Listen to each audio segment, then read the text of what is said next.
Welcome friends. तो movie की starting में फेरो वाली बेटी नाम के एक बिलियनर को दिखाया जाता है जो कि कैलिफोर्निया में एक सक्सेसफुल बिजनेस होने के साथ ही एक प्ले बॉय भी होता है। उसकी दौलत और हैंडसम लुक पर गर्ल्स फिदा रहती हैं, लेकिन फेरो का ध्यान अमीर लोगों की खूबसूरत बेटियों पर जाता रहता है क्योंकि वे किसी के साथ रिश्ते के चक्कर में नहीं पड़ना चाहता और हमेशा आजाद रहना चाहता है। लेकिन वे अपने बिजनेस के साथ कोई कॉम्प्रोमाइज नहीं करता। उसके कॉम्पिटिशंस कई बार उसके बिजनेस को टेक ओवर करने की कोशिश की, लेकिन हर बार वह उनसे एक कदम आगे ही रहता है। एक दिन वह अपने शानदार बंगले में चल रही एक पार्टी में होता है और एक खूबसूरत लेडी के साथ उसका चक्कर चलने ही वाला होता है कि तभी उसके फोन पर इटली से उसकी माँ का कॉल आता है जो रात हुई बताती है कि उसके फादर बहुत बीमार हैं, अपने आखिरी वक्त में उसे ही याद कर रहे हैं। ये खबर सुनकर वह इमोशनल हो जाता है और अब वह तुरंत इटली के लिए रवाना हो जाता है। फेरो अपने फादर के बेहद करीब था। वह इटली की एक नॉर्मल फैमिली में पैदा हुआ था और बिजनेस की पढ़ाई के लिए कैलिफोर्निया आ गया था, लेकिन अब अपनी काबिलियत और मेहनत के दम पर उसने कैलिफोर्निया में ही एक बहुत बड़ा बिजनेस एम्पायर खड़ा कर लिया था। उसके फादर उसकी कामयाबी से बहुत खुश थे, लेकिन वे हमेशा समझाते रहते थे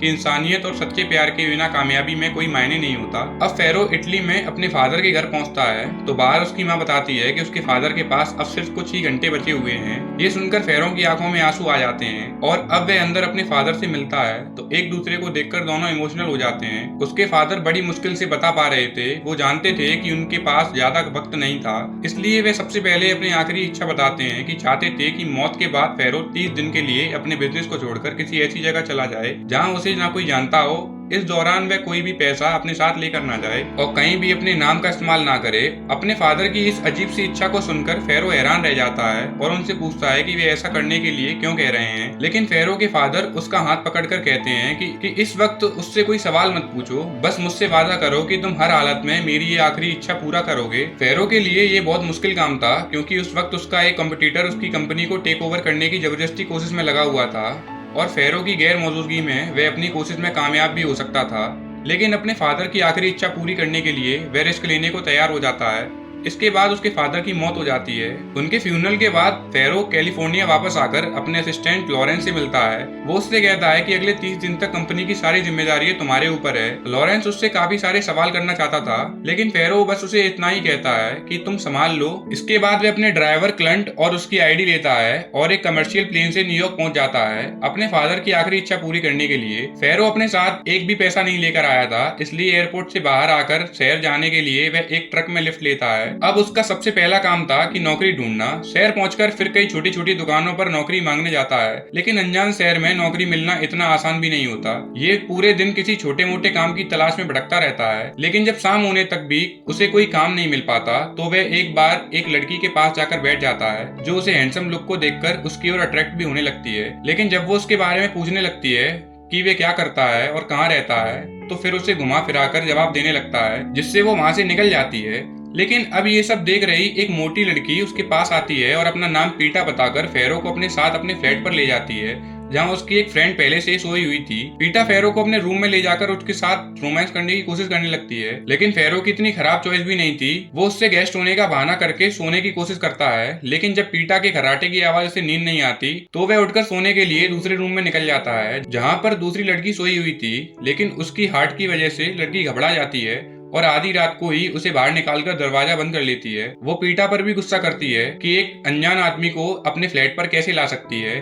अब आधी रात को फेरो सड़कों पर घूमने लगता है, लेकिन यहाँ पे पॉकेट मारकर उसका बैग छीनने की कोशिश करने लगते हैं। फेरो उनमें से एक की नाक तोड़कर वहां से भाग जाता है और उनसे बचने के लिए एक मकान की बालकनी में छिप जाता है, लेकिन मकान का मालिक उसे चोर समझकर पुलिस को फोन कर देता है और फेरो की पहली रात पुलिस कस्टडी में निकलती है जहाँ एक साइको क्रिमिनल उसे पूरी रात परेशान करता है। अब सुबह पुलिस फेरो को छोड़ देती है क्योंकि उन्हें ये पता चल गया था कि वो उन पॉकेट मारों से बचने के लिए उस मकान में छिपा था और कोई चोरी नहीं कर रहा था। फेरो ने कल से कुछ नहीं खाया था तो उसे बहुत तेज भूख भी लगी थी, इसलिए वह पुलिस स्टेशन में लगे फोन के पास रखे 50 सेंट उठा लेता है। वह दुकानदार के पास जाकर कहता है कि मेरे पास 50 सेंट हैं और एक ब्रांडेड प्रोटेक्शन का पैकेट भी है, क्या तुम इस सब के बदले मुझे कुछ खाने को दे सकते हो। दुकानदार को ये कोई बेहुदा मजाक लगता है और वो उसे खाना देने से मना कर देता है। इसके बाद फेरो एक पार्क में पड़ी बेंच पर जाकर लेट जाता है, लेकिन दोपहर होने तक उसकी भूख बर्दाश्त से बाहर होने लगती है, इसलिए वह एक ठेली वाले के पास जाता है जो कि हॉट डॉग बेच रहा होता है। एक हॉट डॉग का प्राइस $2 होता है, लेकिन लेकिन फिर भी वह हिम्मत करते हुए कहता है, मेरे पास सिर्फ 50 सेंट है, इतने में अगर तुम्हारे पास कुछ हो तो मुझे वो दे दो। ठेली वाला एक करीब इंसान था जो फेरो के हालात समझ जाता है। वो मुस्कुराते हुए उसे हॉट डॉग बनाकर दे देता है। फिर वह उससे 50 सेंट देने लगता है, लेकिन ठेली वाला कहता है कि ये उसकी तरफ से फ्री में है। वह उसे देखता रहता है और उसे समझ में नहीं आता कि इस वक्त वह उससे क्या कहना चाह रहा है। फिर भी वह उससे कुछ उसका नाम पूछता है जो कि एंजेला होता है। उसके बार बार शुक्रिया करता हुआ वह वहां से निकल जाता है। अब फेरो की भूख शांत होती है तो वह एक डस्टबिन पर रखे न्यूज़पेपर को उठाकर उसमें कई नौकरी की तलाश करने लगता है, लेकिन तभी उसे एक मिनी ट्रक से हल्की सी टक्कर लग जाती है और वो रोड पर गिर जाता है। ये देखकर ट्रक का ड्राइवर भागकर फेरो के पास आता है और उसे उठाने में मदद करने लगता है। वो ट्रक ड्राइवर बार बार उससे माफी मांगता है और अपना नाम फ्रेड बताकर उसे अपने ट्रक में बिठा लेता है। फ्रेड अपनी गलती सुधारने के लिए फिर से पूछता है कि वो उसकी कोई मदद कर सकता है। फेरो उससे कहता है कि इस वक्त उसे कोई भी काम मिल जाए तो बहुत अच्छा रहेगा। ये सुनकर फ्रेड उसे अपने एक कस्टमर के बारे में बताता है जिसे एक पर्सनल ड्राइवर की नीड है। वह उससे कहता है कि तुम उसके पास जाओ। उसके बाद फेरो उसका शुक्रिया करता है और वहां से निकल जाता है। मिस्टर कर्टिस नाम का एक आदमी उसका इंटरव्यू लेता है, जिसके सामने फेरो अपना नाम क्लोड बताता है जो कि उसके ड्राइवर का नाम था।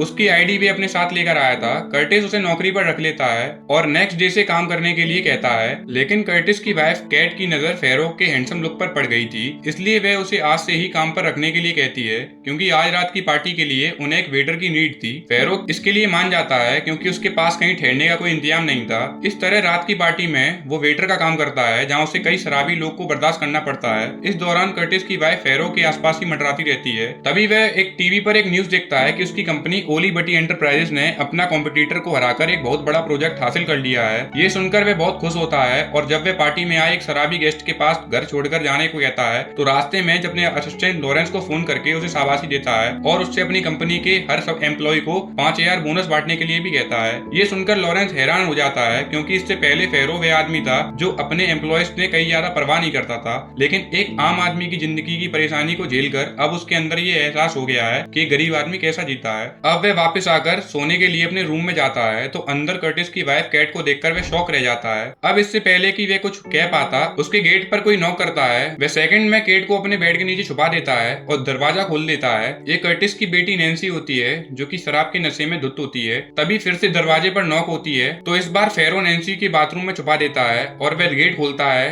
तो वह मिस्टर कर्टिस होता है। फेरो सबसे ज्यादा हैरान हो जाता है जब उसे पता पड़ता है कि कर्टिस एक बाइसेक्सुअल है और उसका फायदा उठाना चाहता है, लेकिन यह फेरो कहता है कि उसे एक बीमारी है जो कि ज्यादा पास आने से फैलती है। ये सुनकर कर्टिस वहां से निकल जाता है, लेकिन उसके जाने के बाद नैन्सी बाथरूम से निकलकर बाहर आती है और एक बार फिर से फेरो को लिपटने की कोशिश करने लगती है। फेरो से समझाता है कि अभी तुम छोटी हो, लेकिन नैन्सी को उसके पैसे देकर ये सब करने के लिए मजबूर करने की कोशिश करती है, लेकिन जब वो उसे कोई बात नहीं सुनता तो नैन्सी उसे घमंडी बताते हुए गुस्से में वहां से निकल जाती है। अब नंबर आता है कस्टर की वाइफ केट का, पर फेरो उसे भगाता नहीं। आखिर में वो एक प्लेबॉय था और खूबसूरत लेडी उसकी पहली चॉइस थी। नेक्स्ट डे जब कर्टिस उसको ऑफिस ले जाने लगता है तो कर्टिस उससे कहता है कि वो रात वाली बात किसी को ना बताए, लेकिन फेरो उसकी बात को काटते हुए कह देता है कि उसे नहीं पता वह किस बारे में बात कर रहा है। ये सुनकर कर्टिस को कुछ राहत मिलती है और वह फेरो के साथ अपने ऑफिस जाने लगता है जो कि एक रियल एस्टेट एजेंसी है। फेरो यहाँ उसी लड़की को देखकर हैरान रह जाता है जिसने उसे आधी रात को पीटा के फ्लैट से बाहर निकाल दिया था। उस लड़की का नाम डायना होता है जो कि कर्टिस की एजेंसी में एक रियल एस्टेट एजेंट थी। फिर उससे बात करने की कोशिश करता है, लेकिन डायना उसे इग्नोर कर अपने कामों में बिजी होने का नाटक करने लगती है, जिसके बाद वो बिना कुछ कहे वहां से निकल जाता है। अब ऑफिस के दूसरे एम्प्लॉयज और डायना के फ्रेंड्स फेरो को हैंडसम लुक के इम्प्रेस होकर उसी के बारे में बात करने लगते हैं और डायना से कहते हैं कि तुम्हारी जगह अगर हम में से कोई भी होता तो उसे कभी भी जाने नहीं देते। इसके ही 3 दिन बाद डायना ऑफिस पहुंचती है तो उसे अपनी टेबल पर एक फूलों का रखा हुआ गुलदस्ता मिलता है, लेकिन डायना कुछ नहीं समझ पाती क्योंकि इस पर किसी का नाम नहीं लिखा था। तभी वे कहता है कि वो ऑफिस में अपना ब्रीफ केस भूल गया है, उसे लेकर ताफट मेरे घर आओ। डायना कहती है कि उसे एक फ्यूनरल में जाना है, जिस पर कर्टिस कहता है कि मेरा ड्राइवर तुम्हें वहां लेकर जाने लगेगा। डायना टैक्सी पकड़कर कर्टिस के घर पहुंचती है तो फेरो हैरान होकर उसे देखने लगता है। थोड़ी देर बाद कर्टिस की कहने पर वह उसे फ्यूनरल में लेकर जाने लगता है और कार ड्राइव करते हुए सामने शीशे में से डायना को देखता रहता है। आखिरकार वह उसे टोक देती है तो फेरो उस रात वाली बात के लिए उसे सॉरी कहता है और पूछता है कि उसे फूल पसंद आए या नहीं। ये सुनकर डायना उसके साथ थोड़ा कंफर्टेबल महसूस करती है। वह दोनों फ्यूनरल में पहुंच जाते हैं जहां चर्च के फादर को जुकाम होने की वजह से कुछ ऐसी फनी हरकतें करता है जिन्हें देखकर वह दोनों मुंह छुपाकर खूब हंसते हैं। यहाँ से निकलकर फेरो डायना को कॉफी पिलाने के लिए जाने लगता है। वहाँ वो सिर्फ पूछती है कि क्या वह शादीशुदा है। इस पर फेरो कह देता है कि उसका अपनी मौज मस्ती है और आ आजादी वाली जिंदगी है। अब वह किसी रिश्ते में नहीं पड़ना चाहता। इस बात से डायना नाराज होकर उठकर जाने लगती है और कहती है कि वे ऐसी लड़की नहीं है जैसा वह सोच रहा है। उससे माफी मांगकर उसे रोक लेता है और पूछता है कि चलो अपने बारे में कुछ बताओ। उसकी जेंटलमैन जैसी बातें सुनकर डायना कहती है कि पता नहीं तुमसे बात करते हुए मैं इतना कंफर्टेबल क्यों महसूस करने लगती हूँ जितना किसी की और साथ नहीं करती। अब वह बताती है कि शादी के 9 साल बाद उसका हस्बैंड इराकी वार में मारा गया था। तब से वह यहाँ मॉम डैड के पास रहती है जो चाहते हैं कि वे फिर से किसी के साथ डेट पर जाए, लेकिन अभी तक वह अपने हस्बैंड की मौत के सदमे से बाहर नहीं निकल पाई। ये सुनकर फेरो को उसके लिए काफी दुख होता है और वह कहता है कि अब इन बातों को भूलकर उसे लाइफ में एंजॉय करना चाहिए, ज्यादा नहीं तो थोड़ा सा ही सही पर उसे करना ही चाहिए। इसकी इस बात को सुनकर डायना हंसने लगती है और इस तरह बातें करते हुए उनको पता नहीं पड़ता कि 3 घंटे कैसे बीत जाते हैं। रास्ते में भी वो दोनों काफी बातें करते हुए निकल जाते हैं। अब तक डायना कहीं ना कहीं फेरो की ओर अट्रैक्ट होने लगती है। वो पहला ऐसा इंसान था जिसने उससे काफी वक्त अपने दिल की बात की थी और उसने उसकी बातों को समझा था। वो फेरो को कुछ पैसे देकर उसकी मदद भी करना चाहती थी, लेकिन वो उसका शुक्रिया करते हुए मना कर देता है। इसके बाद जब वह डायना को उसके घर छोड़ने जाता है तो घर के बाहर डायना उसकी आंखों में देखते हुए उसे किस कर लेती है। फेरो भी उसे अगले ट्यूसडे को डेट पर जाने के लिए कहता है और वो हाँ कहकर अपने घर में निकल जाती है। डायना के पेरेंट्स भी ये देखकर खुश होते हैं कि चलो कई साल बाद वो किसी को पसंद करने लगी है, लेकिन तब उन्हें पता चलता है कि फेरो एक मामूली ड्राइवर है तो उनकी सारी खुशी गायब हो जाती है। डायना उसे समझाती है कि वो रिश्ते में पड़ने वाला इंसान नहीं है, इसलिए घबराने की कोई नीड नहीं है। वो उससे शादी के बारे में नहीं सोच रही थी। अब ट्यूसडे को डायना को फेरो के साथ डेट पर जाना था, लेकिन मिस्टर कर्टिस आज उसे एक एक्स्ट्रा प्रोजेक्ट थमा देता है जो कि उसे शहर में घूमकर पूरा करना था। मगर फेरो को इससे कोई प्रॉब्लम नहीं होती और वह पूरे दिन उसके साथ घूमकर उसके प्रोजेक्ट में हेल्प करता रहता है। डायना उससे सॉरी कहती है, लेकिन वे कहता है कि तुमने डेट के लिए यहाँ कर दिया था, यही काफी है। इसके कई दिन बाद जब फेरो ऑफिस के बाहर खड़ा होता है तो कर्टिस की बेटी उसे घूरते हुए अंदर जाती है और थोड़ी देर के बाद उसे अंदर बुलाया जाता है। कर्टिस फेरो को गाली देते हुए नौकरी से निकाल देता है क्योंकि नैन्सी ने उसके ऊपर उनके रूम में आकर बदतमीजी करने का इल्जाम लगाया था। डायना फेरो के इस तरह बेइज्जत होते हुए नहीं देख पाती और पता नहीं उसे क्या होता है कि वो मिस्टर कर्टिस को गाली देने लगती है। ये देख फेरो के साथ वहाँ से निकल जाती है। रास्ते में फेरो उसे कर्टिस और उसकी फैमिली की सारी बातें बताता है जिसे सुनकर वह बहुत हंसती है। अब डायना उसे डिनर के लिए अपने घर ले जाती है। घर जाके मॉम डैड को जब पता चलता है कि उसकी नौकरी छूट गई है तो वह परेशान हो जाते हैं। साथ ही वो उन दोनों की बढ़ती नजदीकी को लेकर भी परेशान थे, लेकिन फेरो जब उन्हें बताता है कि वो थोड़े दिन बाद कैलिफोर्निया वापस निकल जाएगा तो उन्हें कुछ राहत मिलती है। अब डायना फेरो को बताती है कि उसने पिछले कुछ सालों में काफी पैसे जोड़ रखे हैं जिनसे वे अपने खुद का एक रियल एस्टेट एजेंसी खोलना चाहती है। साथ ही वे कहती है कि इस एजेंसी में उसने अपना बिजनेस पार्टनर बनाना चाहती है। फिर वो हैरान होकर उसे देखता रह जाता है क्योंकि उसके बारे में बिना कुछ जाने बिना कुछ समझे उस पर इतना सारा भरोसा कर लिया। लेकिन जब वे भरोसा कर रही थी तो फेरो अपने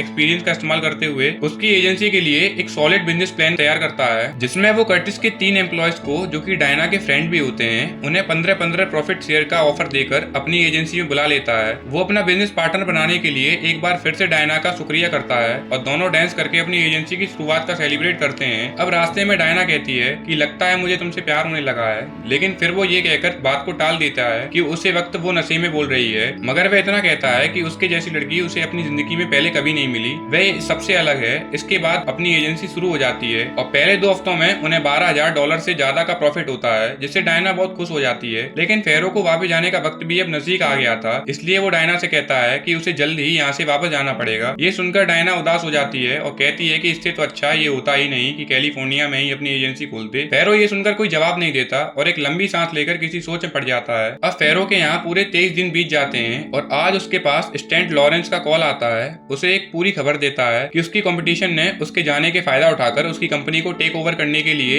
एक ऐसी सीरीज चाल चली है कि वो अगर अगले मंडे तक वो बिजनेस कोर्ट में जज के सामने पेश नहीं हुआ तो कंपनी का कंट्रोल उसके यहाँ से निकल जाएगा। ये सुनकर फेरो को चिंता हो जाती है, लेकिन वे एक बार फिर उसी मामले को संभालने के लिए कहता है और फोन काट देता है। अब डायना फेरो को अपनी निराशी के तौर पर एक टाई गिफ्ट करती है और दोनों फाइटर जेट्स की उड़ान देखने के लिए जाते हैं। यहाँ डायना एक बार फिर से कहती है उसके जाने के बारे में सोचकर ही उसे डर लग रहा है। इस पर फेरो कहता है कि अगर मैंने तुम्हें अपने बारे में सब कुछ बता दिया तो तुम कभी नहीं चाहोगी कि मैं यहाँ रहूं। डायना तो उससे कोई बात समझ में नहीं आती और आज वो फिर एक बार फिर से उसे प्रपोज करती है और अपने प्यार का इजहार करती है, लेकिन फेरो आज कोई जवाब नहीं देता और उसकी आंखों में देखते हुए अपने कंधे से लगा लेता है। अब 29वें दिन यानी मंडे को कैलिफोर्निया के बिजनेस कोर्ट में लॉरेंस को दिखाया जाता है। जज उनके खिलाफ फैसला सुनाने ही वाला होता है, तभी अचानक फेरो वहां आ जाता है। उसे देखकर जज अपना फैसला सुनाता है और फेरो केस जीत जाता है। दरअसल ये केस ऐसा ही था कि फेरो को बस जज के सामने आना था और केस खत्म हो जाता है, इसलिए वे लॉरेंस से कहकर अपने प्राइवेट जेट से कैलिफोर्निया आ गया था। इसके बाद वे फटाफट से न्यूयॉर्क वापस आकर डायना से मिलता है। डायना से पूछती है कि वे पूरे दिन कहाँ था,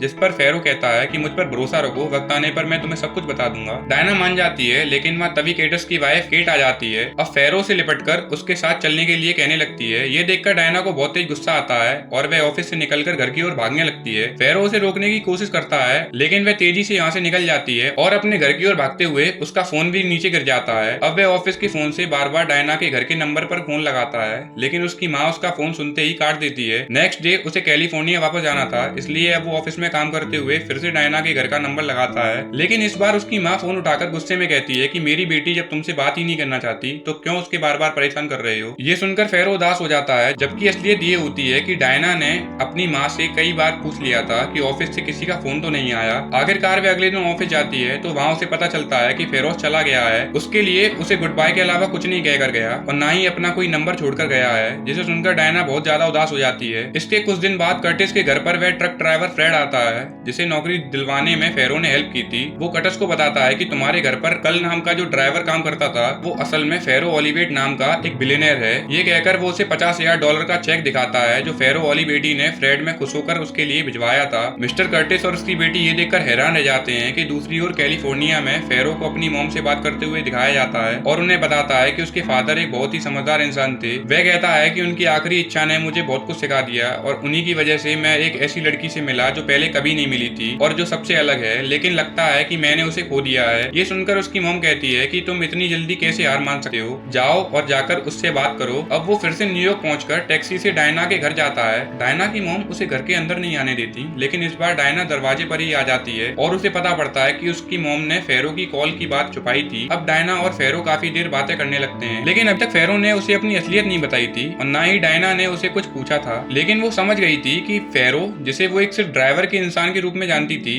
वह सिर्फ उसे मिलने आया है। लेकिन जब वह उसे अपने साथ कैलिफोर्निया चलने के लिए कहता है तो वह बहुत खुश होकर तुरंत उसके साथ चलने के लिए रेडी हो जाती है और उससे कहती है कि अब चाहे आगे कुछ भी हो, मुझे तुम्हारे पास ही रहना है। उसके मॉम डैड उसे रोकने की काफी कोशिश करते हैं, क्योंकि उन्हें डर था कि कहीं वह इस मामूली ड्राइवर से शादी ना कर ले, लेकिन वह कहती है कि घबराओ मत, वह एक आजादी पसंद करने वाला इंसान है और वह पहले ही बता चुका है कि शादी ऐसे बंधन में बंधने का उसका कोई इरादा नहीं है। अब फेरो डायना को लेकर जैसे ही एयरपोर्ट से बाहर निकलता है तो उसका ड्राइवर क्लर्क गाड़ी को लेकर तैयार खड़ा था और उसे मिस्टर ओलिवेट कहकर सलाम करता है। फेरो भी उसे क्लर्क कहकर बुलाता है तो डायना हैरान होकर उसकी ओर देखने लगती है। फेरो से बताता है कि उसका पूरा नाम फेरो ओलिवेटी है, जो कि एक बहुत बड़ा बिलियनर है, और वो अपने फादर की आखिरी इच्छा के बारे में बताता है और अपने आलीशान बंगले में लेकर जाता है। वह उस बंगले को देखकर बहुत ही ज्यादा खुश हो जाती है। अब दोनों साथ में ही रहते हैं। दोस्तों, अगर मूवी अच्छी लगी हो तो एक लाइक और सब्सक्राइब जरूर करें।